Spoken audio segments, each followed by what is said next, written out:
So we've talked about circles as geometric shapes, and now what we're going to do is we're going to talk about circles that we can graph on a coordinate plane.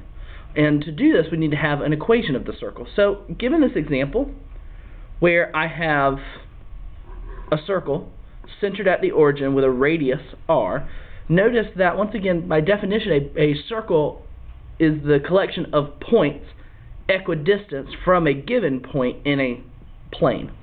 And so this shows us that if I go up or over a certain x distance and up a certain y distance, I get a point on that circle. Notice this makes a right triangle when I do this, and so it only makes sense the equation of the circle would mimic Pythagorean theorem. So the equation of a circle that's centered at the origin would be x squared plus y squared equals r squared. Now, what happens when our circles are not at the center? So, for instance, they're going to be centered at some given point in K. This would be the standard form of an equation of a circle. X minus h squared plus y minus k squared equals r squared, which makes sense because if it's centered at the origin where it's x squared and y squared, moving it left, right, up, or down would depend on which one is being changed. So if I were to expand this standard form out, I would get a general form or an expanded form. X squared plus y squared plus ax plus by plus c equals 0. So let's look at some examples of how we can use these different equations to write equations of circles. So our first example is find the center and radius of the following circle. So here I have h and k, which is my center, so I have a center at 1 and -4. Notice in standard form, h and k are positive. However, the equation x minus h, y minus k. So even though I have a plus sign here in front of the 4, it is actually the opposite. So a -4, when put in for k, would say y minus -4, which would be a positive 4. So a center at 1, -4, and a radius at the square root of 81, which is 9. Because once again, in standard form, we have it set equal to the radius squared. So here's the radius squared. We take the square root, we find the radius.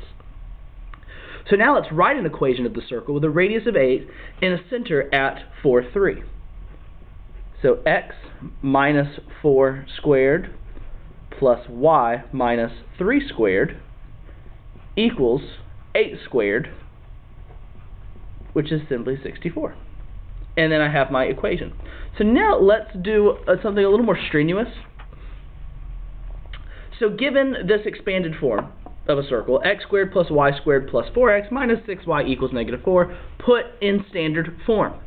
So what we're going to have to do here is first group the x's together on one side, and then group the y's together. And then what we're doing here is having to complete the square. So we have to pull back from previous knowledge to complete the square for both x and y. So what we do for that is take this b coefficient, 4, divide it by 2, and then square it. And we would get a number of 1s to complete this square would be 4, which this would factor down to my perfect square, x plus 2.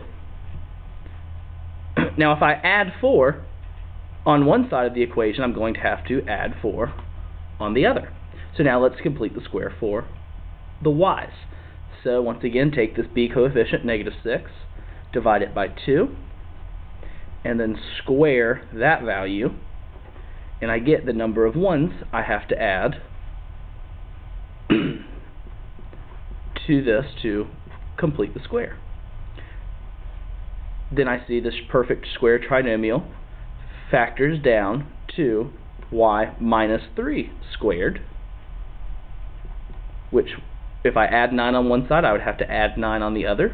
-4 plus 4 is 0, 0 plus 9 is 9, and 9 could be expressed as 3 squared. So the equation of my circle is x for the standard form of the equation of my circle is x plus 2 squared plus y minus 3 squared equals 3 squared, where I have and what this tells us is I have a center at -2 and 3 and a radius